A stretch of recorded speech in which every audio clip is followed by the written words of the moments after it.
নবম জাতীয় পে স্কেলের গ্রেড কাঠামো নিয়ে পে কমিশনের অভ্যন্তরীণ নীতি নির্ধারণী সূত্র থেকে যে তথ্য পাওয়া গেছে তা রীতিমতো চমকে দেওয়ার মতো এবং এটি দেশের প্রশাসনিক ইতিহাসে এক নতুন দিগন্তের সূচনা করতে যাচ্ছে। প্রিয় সরকারি চাকুরিজীবী ভাই ও বোনেরা, আজকের সকালের আপডেট নিউজে আপনাদের স্বাগতম। যারা আমাদের চ্যানেলে নতুন তারা এখনই চ্যানেলটি সাবস্ক্রাইব করুন, আর হ্যাঁ, অবশ্যই কমেন্ট করে জানাবেন আপনারা কে কোন জেলা থেকে আমাদের ভিডিওটি দেখছেন। তবে চলুন কথা না বাড়িয়ে আজকের সর্বশেষ সংবাদটি জেনে নিন। এতদিন ধরে যে গ্রেড কাঠামো এবং বেতন বিন্যাস নিয়ে নানামুখী জল্পনা কল্পনা ও অস্পষ্টতা চলছিল, আজ সেই দীর্ঘ প্রতীক্ষার পর্দা উন্মোচিত হতে চলেছে। পে কমিশনের একটি অত্যন্ত বিশ্বস্ত ও উচ্চপদস্থ সূত্র নিশ্চিত করেছে যে নবম জাতীয় পে স্কেলে গ্রেড কাঠামোতে এমন কিছু আমূল ও বৈপ্লবিক পরিবর্তন আসতে পারে যা বাংলাদেশের সরকারি বেতন ব্যবস্থার ইতিহাসে এর আগে কখনো কল্পনাও করা যায়নি। আজকের এই বিশেষ জরুরি প্রতিবেদনে আমরা সরাসরি সেই চাঞ্চল্যকর তথ্যগুলো আপনাদের সামনে বিস্তারিতভাবে তুলে ধরছি, যা আপনাদের জীবনযাত্রার মান এবং ভবিষ্যৎ আর্থিক পরিকল্পনাকে পুরোপুরি বদলে দেবে।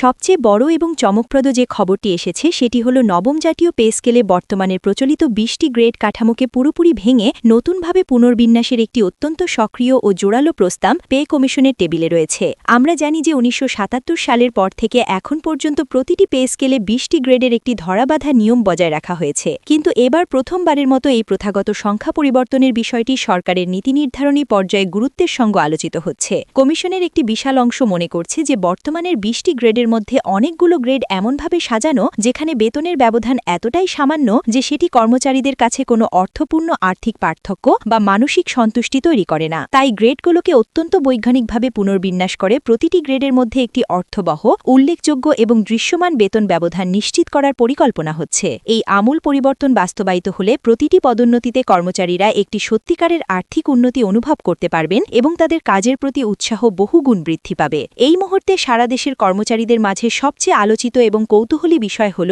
সর্বনিম্ন গ্রেড অর্থাৎ গ্রেড ২০-এ বেতন ঠিক কত টাকা হতে পারে। পে কমিশনের অত্যন্ত নির্ভরযোগ্য সূত্র জানিয়েছে যে বর্তমানে গ্রেড ২০-এ যে মূল বেতন রয়েছে তার তুলনায় নতুন পে স্কেলে এই গ্রেডে বেতন অন্তত দ্বিগুণের কাছাকাছি করার একটি প্রস্তাব বর্তমানে সক্রিয়ভাবে বিবেচনায় রয়েছে। আমরা জানি যে বর্তমানে গ্রেড ২০-এ একজন কর্মচারীর মূল বেতন মাত্র ৮,২৫০ টাকা, যা আজকের এই দুর্মূল্যের বাজারে এবং আকাশচুম্বী মূল্যস্ফীতির সময়ে ঢাকা, চট্টগ্রাম বা সিলেটের মতো ব্যয়বহুল শহরে একটি পরিবার চালানো কার্যত অসম্ভব ও অমানবিক। পে কমিশন এই কঠোর ও রূঢ় বাস্তবতাটিকে তাদের সুপারিশমালার একেবারে কেন্দ্রে রেখেছে এবং নিম্নতম মূল বেতন এমন একটি সম্মানজনক পর্যায়ে নিয়ে যাওয়ার কথা ভাবছে যা দিয়ে একজন চতুর্থ শ্রেণীর কর্মচারী অন্তত তার পরিবারের মৌলিক চাহিদাগুলো কোনোমতে মেটাতে পারবেন। একইভাবে গ্রেড ১৯ এবং গ্রেড ১৮-র ক্ষেত্রেও অত্যন্ত বড় ধরনের বেতন বৃদ্ধির মহাপরিকল্পনা হাতে নেওয়া হয়েছে। এই দুটি গ্রেডে বর্তমানে বাংলাদেশের সরকারি প্রশাসনে কর্মরত কর্মচারীদের সংখ্যা সবচেয়ে বেশি এবং এরাই মূলত সরকারি দপ্তরের একেবারে তৃণমূল পর্যায়ের কঠিন কাজগুলো দিনরাত সম্পন্ন করে থাকেন। দপ্তরি, পিয়ন, ড্রাইভার, আয়া ও নিরাপত্তারক্ষী থেকে শুরু করে বিভিন্ন অফিস সহায়ক পদে কর্মরত এই বিশাল জনগোষ্ঠীর বেতন সম্মানজনকভাবে বাড়ানো শুধু তাদের ব্যক্তিগত জীবনের জন্য নয়, বরং পুরো প্রশাসনিক ব্যবস্থার চেইন অফ কমান্ড ও কার্যকারিতার জন্য অপরিহার্য।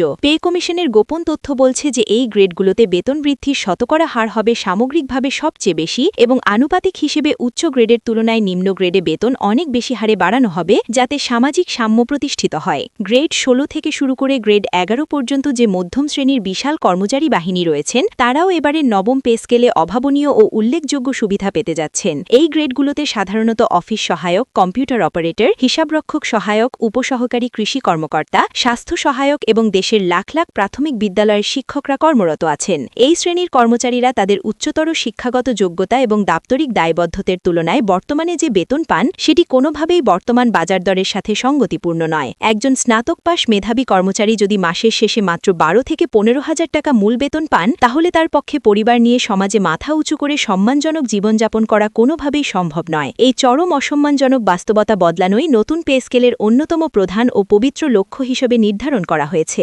এখন স্বাভাবিকভাবেই একটি বড় প্রশ্ন সবার মনে উকি দিচ্ছে যে প্রথম শ্রেণীর কর্মকর্তারা এই নতুন স্কেলে কি পেতে যাচ্ছেন। আমরা জানি যে এই গ্রেডগুলোতেই বিসিএস ক্যাডার কর্মকর্তারা চাকরিতে প্রবেশ করেন এবং এরাই মূলত সরকারের নীতি ও উন্নয়ন প্রকল্পগুলো মাঠ পর্যায়ে বাস্তবায়নের সরাসরি দায়িত্বে থাকেন। সহকারী সচিব থেকে শুরু করে উপজেলা নির্বাহী অফিসার, সহকারী পুলিশ সুপারিনটেন্ডেন্ট, সরকারি কলেজের প্রভাষক, চিকিৎসক ও ইঞ্জিনিয়ার সহ প্রায় সকল ক্যাডার সার্ভিসের কর্মকর্তারা এই গুরুত্বপূর্ণ গ্রেড পরিসরের মধ্যে পড়েন। পে কমিশনের সূত্র জানিয়েছে যে এই গ্রেডগুলোতেও বেতন বৃদ্ধির হার হবে অত্যন্ত উল্লেখযোগ্য এবং আকর্ষণীয়। তবে নিম্ন গ্রেডের কর্মচারীদের তুলনায় তুলনায় এখানে বৃদ্ধির শতকরা হার কিছুটা কম রাখা হতে পারে, কারণ নিম্ন গ্রেডের কর্মচারীদের সাথে বিদ্যমান বিশাল বেতন বৈষম্য কমিয়ে আনাই এবারের পে স্কেলের মূল প্রশাসনিক দর্শন। গ্রেড 5 থেকে শুরু করে গ্রেড 1 পর্যন্ত, অর্থাৎ সরকারের উপসচিব থেকে সিনিয়র সচিব পর্যন্ত যে ঊর্ধ্বতন ও নীতি নির্ধারক কর্মকর্তাদের স্তর রয়েছে, তাদের ক্ষেত্রে যে তথ্য পাওয়া যাচ্ছে সেটিও কম গুরুত্বপূর্ণ নয়। বিশেষ করে গ্রেড 1 অর্থাৎ সরকারের সর্বোচ্চ প্রশাসনিক পদমর্যাদার ক্ষেত্রে একটি আন্তর্জাতিক মানদণ্ড বজায় রাখার চেষ্টা করা হচ্ছে।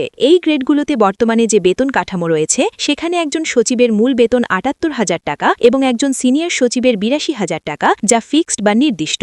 এই পরিমাণটি বর্তমান বৈশ্বিক প্রেক্ষাপটে, এমনকি আমাদের প্রতিবেশী দেশ ভারত বা শ্রীলঙ্কার সমপর্যায়ের কর্মকর্তাদের তুলনায় অনেক কম। এই অসম্মানজনক পরিস্থিতি পরিবর্তন করতে উচ্চ গ্রেডেও একটি সম্মানজনক বেতন বৃদ্ধির প্রস্তাব করা হয়েছে, তবে এর মূল লক্ষ্য হবে উচ্চ গ্রেড এবং নিম্ন গ্রেডের বেতনের ব্যবধান একটি যৌক্তিক পর্যায়ে নামিয়ে আনা, যাতে প্রশাসনের ভেতরে কোনো ধরনের মনস্তাত্ত্বিক দূরত্ব তৈরি না হয়। এবারের নবম পে স্কেলে গ্রেড কাঠামোর বাইরেও একটি সম্পূর্ণ নতুন ও যুগান্তকারী বিষয় অত্যন্ত গুরুত্বের সাথে আলোচনায় এসেছে, যা এর আগে বাংলাদেশের কোনো পে স্কেলে ছিল না। সেটি হল কর্মক্ষেত্র ভিত্তিক বিশেষ ইনক্রিমেন্ট বা ভৌগোলিক ভাতার ব্যবস্থা, অর্থাৎ যে সকল সরকারি কর্মচারী দেশের অত্যন্ত প্রত্যন্ত অঞ্চলে, দুর্গম পাহাড়ি এলাকায়, সীমান্ত অঞ্চলে বা হাওর বাওরের অঞ্চলে অত্যন্ত কষ্টে কর্মরত থাকবেন, তাদেরকে বিশেষ ভৌগোলিক ভাতা বা হার্ডশিপ অ্যালাউন্স দেওয়ার একটি বৈপ্লবিক সুপারিশ পে কমিশনের কাছে জমা রয়েছে। এই ব্যবস্থাটি যদি চূড়ান্তভাবে চালু হয়, তাহলে প্রত্যন্ত অঞ্চলে দক্ষ ও মেধাবী কর্মচারী পাঠানো অনেক সহজ হবে এবং কেউ আর শহরে পোস্টিংয়ের জন্য অযথা তদবির বা রাজনৈতিক চাপ প্রয়োগ করবেন না। এটি বাংলাদেশের প্রশাসনিক দক্ষতার জন্য একটি বিশাল মাইলফলক বলে বিশেষজ্ঞরা মনে করছেন।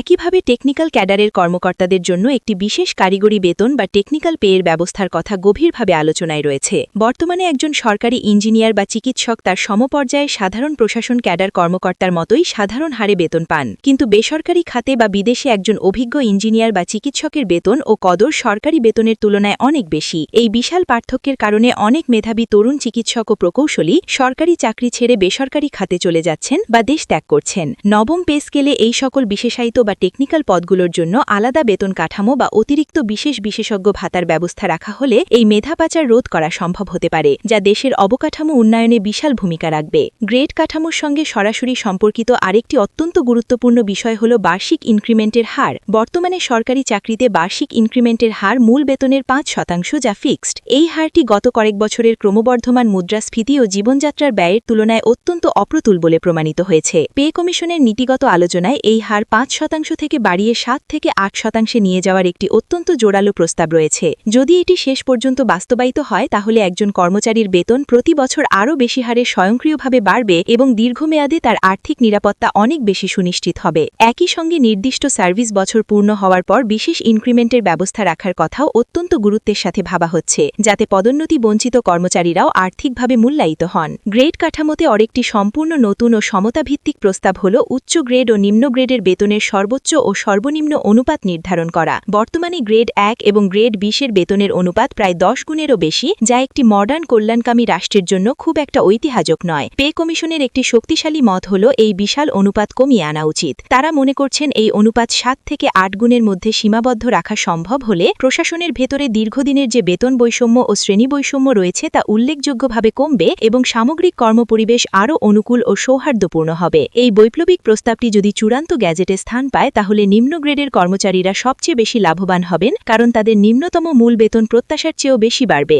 গ্রেড কাঠামো বিশ্লেষণে আরেকটি তথ্য বিশেষভাবে উল্লেখযোগ্য, যা সাধারণ কর্মচারীদের আবেগের সাথে জড়িত। পে কমিশন এবার প্রথমবারের মতো প্রতিটি গ্রেডের কর্মচারীদের জীবনযাত্রার প্রকৃত ব্যয়সূচক আলাদা আলাদা এবং বৈজ্ঞানিকভাবে বিশ্লেষণ করেছে। এই বিশ্লেষণে অত্যন্ত স্পষ্টভাবে দেখা গেছে যে গ্রেড 15 থেকে শুরু করে গ্রেড 20 পর্যন্ত কর্মচারীদের জীবনযাত্রার ব্যয়ের সাথে তাদের প্রাপ্ত বেতনের ব্যবধান সবচেয়ে বেশি ও অমানবিক। এই গ্রেডগুলোতে কর্মরত অধিকাংশ কর্মচারী বর্তমানে পরিবারের সীমার একেবারে কাছাকাছি বা অনেক ক্ষেত্রে পরিবার সীমার নিচে অত্যন্ত মানবেতর জীবনযাপন করছেন। এই তথ্যটি পে কমিশনের কাছে একটি অত্যন্ত গুরুত্বপূর্ণ ও অকাট্য প্রমাণ হিসেবে কাজ করছে এবং নিম্ন গ্রেডের বেতন ব্যাপকভাবে ও একলাফে বৃদ্ধির যুক্তিকে আরও শক্তিশালী ও নৈতিক ভিত্তি দান করছে।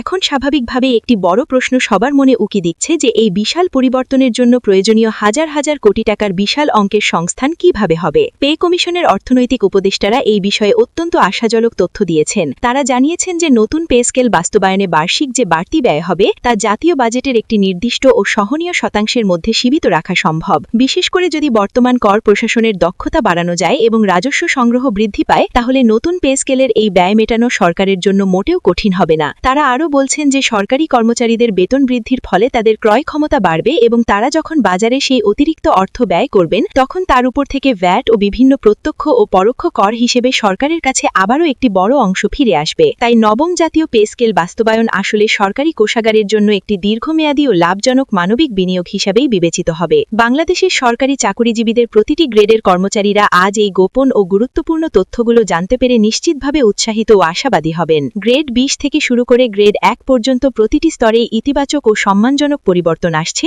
যা আপনাদের দীর্ঘদিনের প্রতীক্ষার অবসান ঘটাবে। তবে সবচেয়ে বড় ও বৈপ্লবিক পরিবর্তন আসছে নিম্ন ও মধ্যম গ্রেডগুলোতে, যা প্রমাণ করে যে রাষ্ট্র তার প্রতিটি কর্মীকে সমান মর্যাদা ও সম্মানের চোখে দেখতে চায়। এই পরিবর্তন কেবল সংখ্যার পরিবর্তন নয়, বরং এটি একটি গভীর দার্শনিক ও নৈতিক পরিবর্তন। নবম জাতীয় পে স্কেলের এই সম্ভাব্য গ্রেড কাঠামোর সংস্কারের মাধ্যমে